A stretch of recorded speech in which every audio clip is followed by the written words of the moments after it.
दोस्तों, आज हम बात करने वाले हैं एक ऐसे रक्षा डील की जिसने न सिर्फ भारत की वायुसेना की ताकत को नई ऊंचाइयों पर पहुंचाया है, बल्कि भारत फ्रांस के रिश्ते को भी एक नई दिशा दी है। जी हाँ, हम बात कर रहे हैं भारत फ्रांस के मध्य राफेल लड़ाकू विमानों की डील की।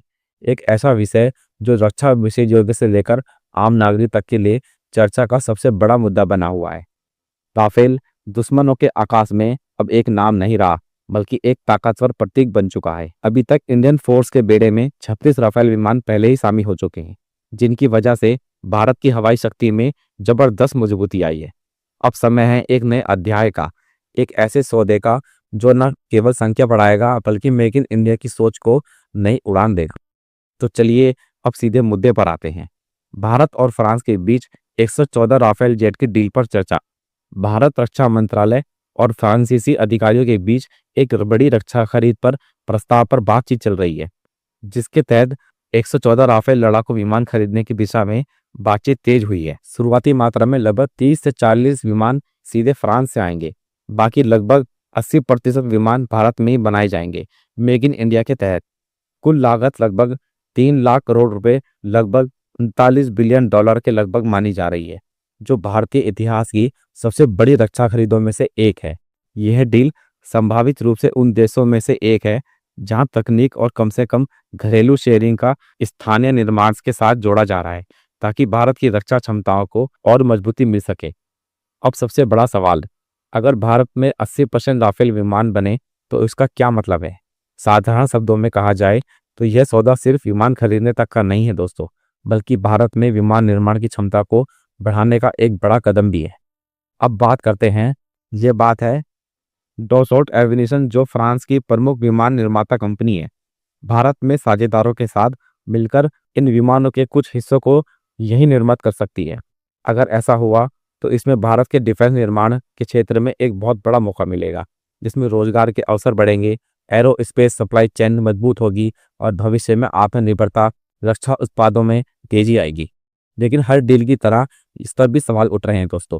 कुछ विशेषज्ञों का मानना है कि इस सौदे में सोर्स कोड और पूरी तकनीकी नियंत्रण में शामिल नहीं है, जिससे भारत को भविष्य में विमानों के अपग्रेड या बदलाव में फ्रांस पर ही निर्भरता बनानी पड़ेगी। साथ ही स्वदेशी रक्षा उद्योग को उतनी मजबूती नहीं मिलेगी जितनी की अपेक्षा थी। कुछ आलोचक ये तक कह रहे हैं कि इतनी बड़ी राशि खर्च करके बावजूद अगर तकनीक निरंतरण भारत को नहीं मिलता तो यह वास्तव में लाभकारी सौदा नहीं है। लेकिन इसका मतलब यह भी नहीं है कि विवाद ही विवाद है, बल्कि यह एक बड़ा रणनीतिक और आर्थिक बहस का विषय भी बन चुका है। राफेल डील सिर्फ विमान खरीदने की बात नहीं है, यह भारत की रक्षा सुरक्षा और रणनीति का एक बड़ा हिस्सा है। भारत के पड़ोसी देशों से, खासकर चीन और पाकिस्तान के साथ सुरक्षा चुनौतियां बढ़ती जा रही हैं। ऐसे में एक मजबूत वायुसेना भारत की सुरक्षा के लिए बेहद जरूरी है, विशेष रूप से चीन, जिसने अपनी लड़ाकू क्षमता में कई विमान शामिल किए हैं। ऐसे में भारत के पास भी एक ऐसे विमान होना रणनीतिक संतुलन के लिए जरूरी माना जाता है। इसलिए चाहे आलोचना हो या समर्थन, अधिकांश रक्षा विशेषज्ञ मानते हैं कि राफेल जैसी अत्याधुनिक मशीनें भारत की वायु शक्ति को मजबूती देती है। अब बात करते हैं कूटनीति और रणनीति गठजोड़ की। भारत और फ्रांस के बीच रक्षा सहयोग लंबे समय से रहा है। राफेल डील उन कई समझौते से एक है जिसने उन संबंधों को और गहरा किया है। यह डील न केवल भारत की रक्षा क्षमता बढ़ाएगी, बल्कि दोनों देशों के बीच सामरिक भरोसा भी मजबूत करेगी। इसका असर व्यापार, तकनीकी साझेदारी और अंतर्राष्ट्रीय मंचों पर दोनों देशों के तालमेल में भी दिखेगा। और जैसा कि हर बड़ी डील होती है, जनता में भी प्रतिक्रियाएं निश्चित हैं।